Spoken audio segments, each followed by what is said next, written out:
Okay, you guys, I'm gonna try to make myself look better, but it's kind of impossible. There's no filter to cover up the I quickly braided my hair and put on whatever t-shirt I had laying around type of look, okay? That's right. I get people that follow me that wouldn't probably follow chicks that do the heavy filters and all the makeup and all the lighting and stuff like that. I've got very limited time. I work full time. Hey, welcome to my channel. Tamara Rose Blodgett here. My manners. Deplorable. People that follow me know that I'm super authentic and they're gonna get the bottom line from me, and they're not so worried about my walk and talks. So, you know, working 50 hours a week leaves me whatever free time I have to do my YouTubes. I've been pretty faithful to that. I've been getting one out every Friday, and I'm kind of proud of myself a little bit. And here's my merch shirt, guys. Classic troll face, get your own bridge. I'm gonna make up another one that's AI, just a little bit bigger. If I can AI the classic troll face with another one I think is kind of clever, then I can have my own copyrighted version, which I prefer. I just want to redo some of my merch. I sell merch, Amazon t-shirts and hoodies and pop sockets and all that stuff on Amazon as well. I've been a merch seller since 2018, but haven't done it much, but I promised myself I'd start offering a t-shirt a month, retiring some of my ones that are outdated or whatever. I'm kind of one of those happy bunny girls. I really liked Jim Benson back in the day and had a lot of his stuff, and I do gravitate toward that sense of humor. Now that I'm doing the carnivore version to heal my thyroid, you guys know I'm not going to go off a low carb ever. That's just something where I've kind of found my sweet spot on health. And right now, I don't know if it was because I started supplementing with iodine and I had Hashis and I shouldn't have done that and I didn't look into that enough, or what, but my numbers just dove. I went from 10 on the TSH blood test to 20. If I go much further, my thyroid's gonna start storming and then it just won't work, right? Okay, don't run into this deer guy. Don't run into him because I like to jet out. Deer survived, I like that. So now, because I've been following this gal, Stephanie Person, she's got like 111,000 followers, and I really believe in her. She's not a doctor, but she knows her science, and it makes sense to me. I've started listening, and I did her protocol for like 2 weeks, and I did start to lose weight. This was before I knew my thyroid was really jacked, right? And I did start to lose weight. And it's a kind of a counterintuitive deal. It cuts back on the protein, though it still stays within the FDA guidelines. Though, you know, I don't, any of these three-letter organizations right now, I don't give any credence to, guys. I think they're all a bunch of pack of liars. If you care about the FDA, we're still within bounds for protein consumption with that. Her supposition is that if you raise your fats up really high, like 200 plus, she says, as a minimum. But she said everybody's very individual, and she hated giving the number, I could tell, because she knew that people were going to glob onto that. But I think somebody has to have some kind of guideline. Otherwise, you can't adopt it. You can't just guess the whole way through. You need to have something hard you can count on. And in her case, it was like 200 grams or above, especially for a woman. And like Elizabeth Bright says, hey, stick of butter a day keeps the doctor away, not apples. And then she's saying protein, 55 to 65 is a sweet spot for people that are average height. I probably could go that low, but I'm going to keep it at 70 or below because I am 5'10". She's 5'3". So her 55 or 60 or whatever she's having every day works great for her because she's short. There's just less to maintain structure-wise. I was actually, when I began, I was doing 200 a day plus, and I was doing 90 and I was losing. I just want enough protein to have surplus for my hair, because you guys know I'm trying to grow my hair real long, and for long hair, in goals, I need to have at least 9 ounces a day of bioavailable protein. I would prefer to get that from me. I love Stephanie. I'm going to link her down below, guys. Follow her. She is not a glam gal. She uses a bright filter. But if everybody's using a bright filter, the ones that look super good are usually okay even in the shadows.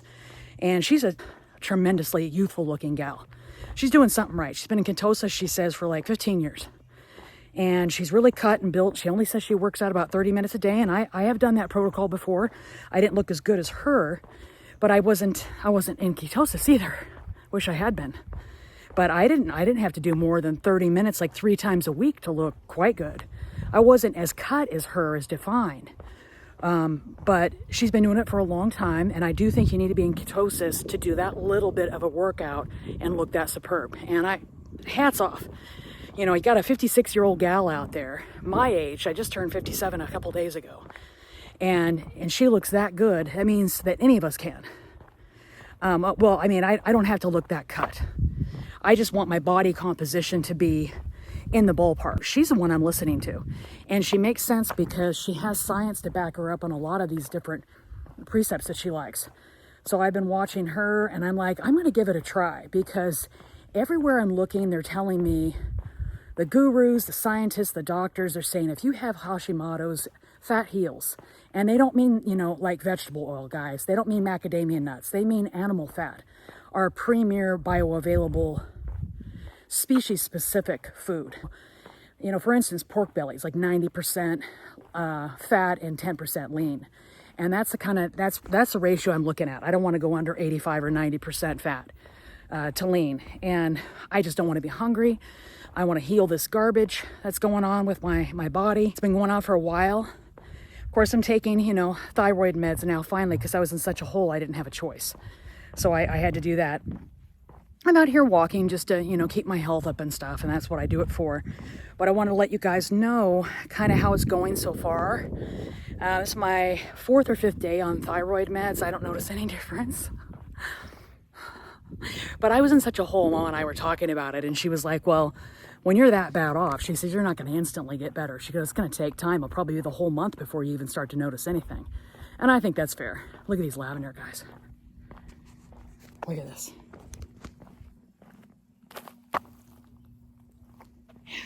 It's great, right? I don't know how that's going to show up. I've got my phone on cinematic to protect people's privacy and their address numbers and stuff like that. But I had my birthday. And I went off the rails with the protocol I'm doing now, but I didn't like have, you know, high carbohydrate foods or anything. Like I had a low carb, gluten-free, no sugar cake base. And then I did the same thing for the icing. And then I had a steak, and then husband made me an omelet that day. And then I had some macadamia nuts. So I had things I'm not going to have in the future, hardly ever, but they weren't bad per se. Like normally for my birthday, I'll have, you know, fries and trans fat, and I'll have a dessert, I'll have dark beer, all the things I shouldn't have. But in looking into this, I just couldn't commit, guys. Knowing what was happening with my thyroid, how bad off things were, I couldn't take any joy in going down to Dockside Restaurant in Port Townsend to do my normal birthday bash. And I felt so unwell that I couldn't even do my beachcomb trip I do every year. I've gained 15 pounds since my last birthday, and it hurts to even move. So this walking thing is just one of those things where I'm just walking slow, and I'm getting the pacing in. That's all I'm doing, because I don't feel well, guys. There's not a part of me that feels well. The only thing that isn't happening with this thyroid thing is my hair isn't falling out, and I'm not losing the edges of my eyebrow, and I don't have this brain fog thing. And I think the reason I don't have brain fog, and I should, is because right now I'm being fueled by ketones, and that's part of it. I'm also going to get the glucometer that Stephanie Person was talking about. She says to get those and see what your GI does after you eat, like an hour after you eat or wherever, where it's at. And she said, just to know. And I was like, well, I can prick my finger and find that out. I'm ready. I don't know if it's one that does ketones and glucose. I don't know if you can get a dual purpose one, but I'm going to get it so that I just kind of have more information, more data, and understand what foods do what. But I've actually had my glucose measured after I've had coffee with buckets of cream in it, and it was at 77 and 82 respectively, 2 years apart from one another. So I really feel like that doesn't do the job. But my glucose had been going up. This last 2 times I got it measured, it was in the mid 90s. That's way higher than 77 or 82, guys. That's really approaching bad glucose numbers. So that told me that something was really off. And so when I went in to get my thyroid checked from that wretched naturopath, I wasn't surprised it was worse, but I was so shocked it was that much worse. So that's what, kicked my ass into action. I was like, oh no, I gotta get rid of this. Let's get on it. Yesterday was my first day kind of being more on the high fat, lower protein, moderate protein situation. And what I noticed was that Well, I had sauerkraut with our hot dogs. Hot dogs are kind of a trash food, and I won't normally have them. But because my mom was doing the cooking and she likes them, I wanted to try to be polite there and have them. And I know I don't have them but twice a month, so I was like, that's okay. Now, my bio-gnome is not really used to sauerkraut at all. It's a little bit used to pickles. I'll have those 2-3 times a month or something. But it freaked out. It did the full disquiet. And I didn't have any reaction from it, like heartburn or indigestion type of stuff, or bowel stuff or any of that. But I didn't like it. Maybe just stick to animal products for now and incorporate plant later as I see fit. I'm not chomping at the bit to have plant, guys. There's not a lot of plant stuff I like. I like some seasonings, but I'm not a big, oh gosh, I gotta have this vegetable or that fruit. I don't crave that much. I like peanuts, but the list for Hashimoto's is like legumes, alcohol, coffee, soy, gluten, dairy.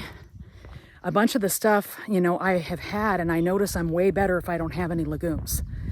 So I took that out. I took alcohol out. That was easy because, let's face it, I didn't even start really drinking with any kind of regularity till I was 46. So I was like, well, if that's going to be even part of the problem, I'm going to get rid of it.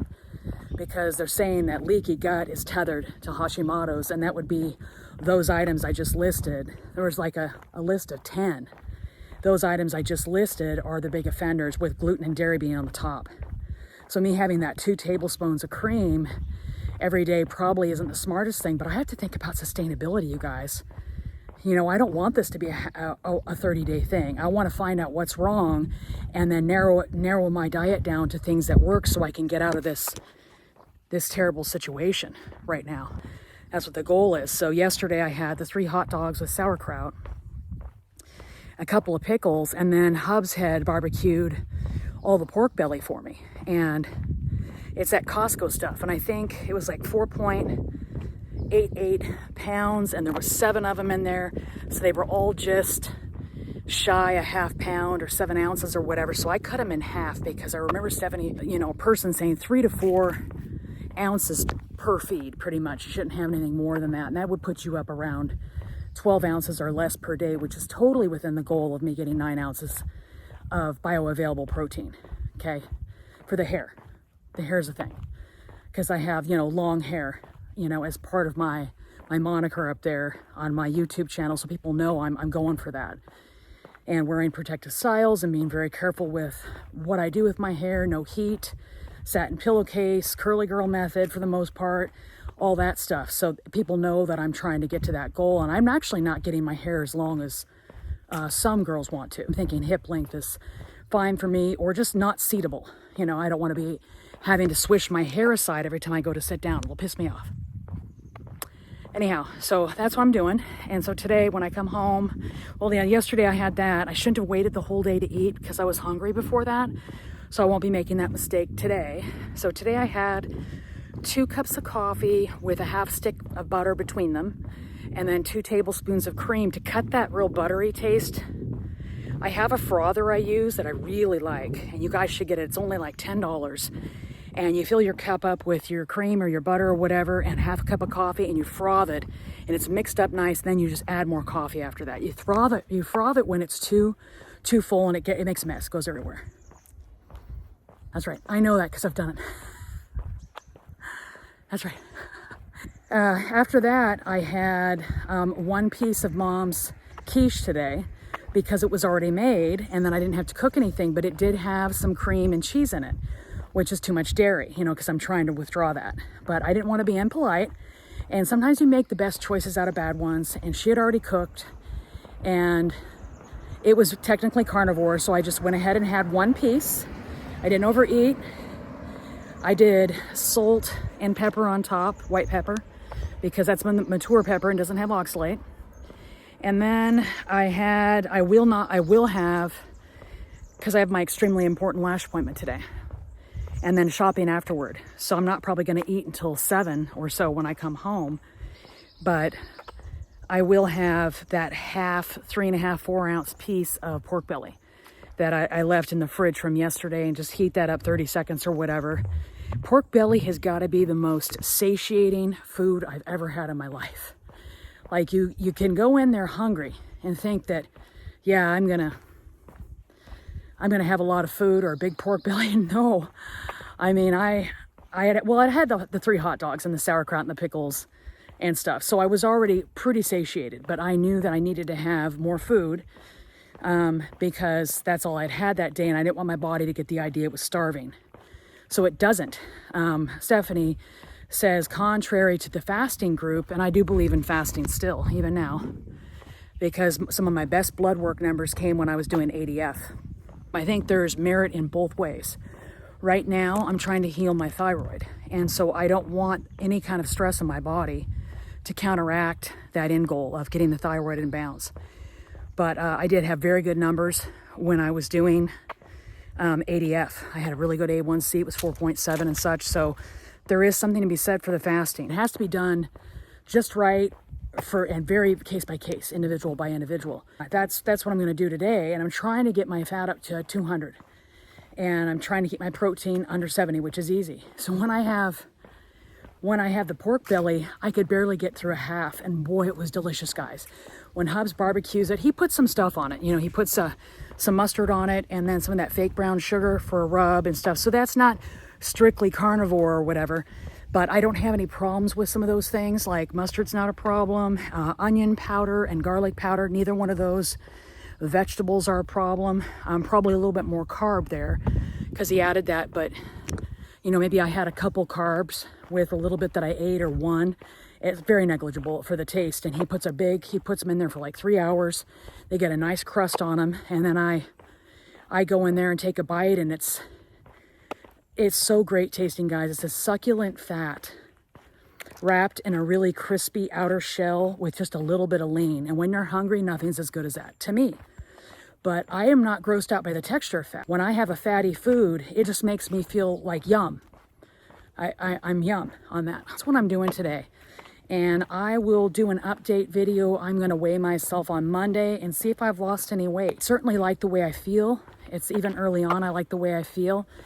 And I've been feeling so sick that right now I'm going to the strange and unusual. I'm getting strict because of how bad I feel. It's like I just heard that Chaffee guy, the Chaffee doctor guy, he said, well, he goes, yes, it's strict. He goes, and yes, it's narrow. He goes, but it's that, he said, or it's the other. He goes, it's either that or you have to feel bad. He goes, which is better, feeling good and being strict, he says, or feeling awful and eating what you want. And I was like, yeah, I'm to that point now where I don't really want to eat what I want now. And the fact that like my birthday was a total into that. I mean, it's just like I couldn't even use my birthday as an excuse to have fun and eat what I wanted because I was so exhausted, so tired, so fatigued, so messed up. I was like, I don't even want to drive down to do that. I don't want to feel bad the next day. There was a lot of I don't want to. And so I spent my birthday hanging out real casual like with Mom and Hubs and had the foods I wanted to within reason because I knew I wouldn't wreck myself the next day, and I felt it would be irresponsible doing that, so I just didn't. I'll give you guys, this is just an update and a walk and talk and stuff like that. I have something else I want to talk about too. Probably should put it on Rumble though. Might do that. Anyway, I'm going to make another video and we'll talk about some of that stuff later. Subscribe, guys. Love me. Share me with your friends, okay? Share me with your friends. I'm super authentic. I guarantee that I'm not lying about anything. So there's that much. I love you guys. Talk to you soon. Bye.